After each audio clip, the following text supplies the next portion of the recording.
what I'm trying to unlock is the fact that most people get in their own way. Their limiting beliefs are the things that stop them from creating the life that they want.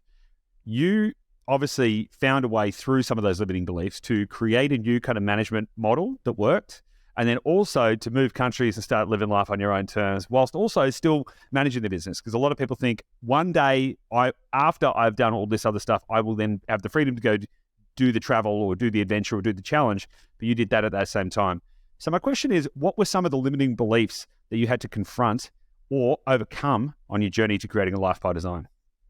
Limiting beliefs, I guess. Our business is very technical, right? And so I had to have trust that the reports were still going to be so there's certain levels of reporting that I have to check. So, for instance, if a building's worth or construction cost is over $5 million or something, or we have a system where I still check, but I put in a system into place where, if it's this level of hardness within the reporting, it comes to me. So I had to put a system into place where I get to cross-check one report a day rather than doing 50, right? So that was the one thing. So having that belief that I could do that and put all those little checks and balances into place made it more comfortable for me to trust the system and the employees and everyone to do that. And I guess that's the one thing that people would get stuck in, that they don't trust the staff enough. However,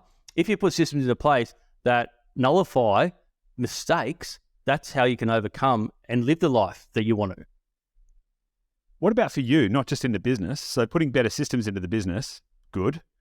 What about for you? What limiting beliefs did you have to overcome? Because not many people are sitting in Sydney going, I'm going to uproot my family and move them to the jungle because I found a really nice school that's made out of bamboo. Sounds good, let's go. What limiting beliefs did you have to overcome, or did you and your family have to overcome? How did you reframe them? What impacted that, and what impact has that had on you? Well, so definitely the limiting belief was was all about our daughter. The reason that we went, was this the right move for our daughter? Me and my wife knew we'd love it, but she's a bit of more of an academic, and this school is a bamboo school in the jungle where there's no exams, you wear thongs, there's no homework, and it's hot. There's no air, there's no walls, there's no air conditioning, and you're in Bali, right? Was it the right move for her? Was a limiting belief? Is it just, are we doing it for us or are we doing it for her? We believed that it would be, when she gets older, she's going to look back on this time and think, you know what, that was pretty cool. It was hard when it was there, but it was, I think she's going to look back. She's already starting to go, Miss Bali, but so that was a limiting belief. Was it the right move as a family to go and to do it? Rather, was it just for me and my wife, or was it for the family? And now we don't regret it. It was the best 2 years of our life, because I've been with my wife since I was 17. We first kissed at high school, and I'm 52 now, right?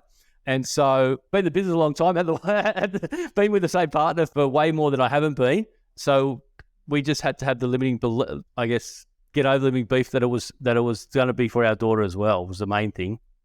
Nice. What were some of the biggest challenges that you faced throughout that process? Moving to Bali, managing the business from a remote location, different cultural norms. What were some of the biggest challenges you faced, and how did you overcome them? The heat.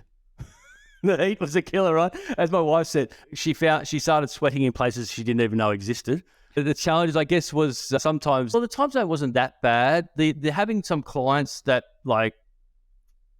I didn't when I did it, I didn't come out and say, I'm going to live in Bali to all my database, right? I felt that they wouldn't understand that how could you run a business remotely? This was before COVID. So, there wasn't a huge amount of people running staff for 50 from a remote place, right? So some of my clients, I specifically didn't want to tell. I never told anyone like that. I didn't have to. But if you ask me, the true strength of running the business remotely is it shows that you've got good systems in place, right? If you have to, I saw when I was about 21, I saw a guy by the name of Brad Sugars on stage, and he said something that really struck with me. And he said, if you have to get up at 7 o'clock every morning and go to your office, and come home at 7 o'clock every night, you haven't got a business, you've got a job. And who wants a job, right? And I think there's certainly some truth in that. So I wanted a business, not a job. So I made that happen. So that's awesome. So what I want to know now is, now that you've kind of proven it to yourself, right? So you made the changes in the business, You've already done the, hey, we can go do this thing from anywhere. What has that unlocked about your life now? How is that changing how you're living your life today? And then how are you thinking about what lessons you can take from that experience and layer them over the future? What are you doing now to sort of create that life by design?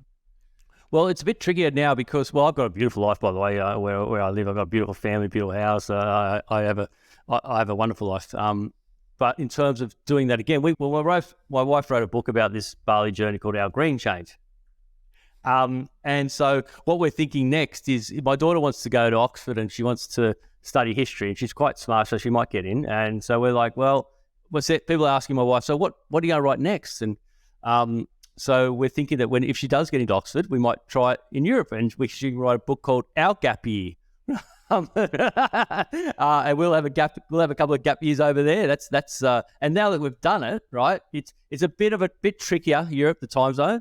But it can be done. I think it could be done. So that would be my next ultimate goal, to be honest, living a couple of years in Europe and still running the business from Portugal or something like that, Actually been looking into that recently. So I've been time zone mapping and also climate mapping. So trying to match up, okay, because I hate cold weather. I'm not that into it. I've spent a bunch of time in the UK, don't like the cold weather, not into it. So I'm kind of like, all right, where is sunny and hot, and also what are the time zones? And the most difficult or challenging kind of time zone, I think, is kind of along that east coast of the US and in the Caribbean. For me, I like to get up early in the morning, so you would have to work late at night to kind of make that work. But Europe actually kind of seems to work pretty good. If you can get up early, which I love getting up early, if you can get up early, there's enough crossover time that it can be, wholly functional. So, I've actually been eyeballing maybe going and spending a few months in Tuscany or something like that. Well, I just got back from Canada, and I had a client who is incredibly rich, and they have these. They sent me over to this doesn't happen often, everyone. This is a one-off, but he sent me over to. They've got a 5-bedroom chalet in Whistler, so I had to inspect that, so I stayed there for 6 nights. Then he sent me to this place called Revelstoke in Canada, which is just beautiful. Then he had a house in Phoenix, Arizona, and so they sent us there. And he's got this $25 million US house in Malibu. So if you go around and inspect these properties, right? And it was doable. That time zone there is very doable. By the time, 4 o'clock in the afternoon there, it's about 7 or 8 o'clock here. 7 or 8 o'clock in the morning here. So you'd have the whole day out. Then you just come back and you can work a couple of hours and then go have dinner, come back if you want, and finish what you did. It was perfect.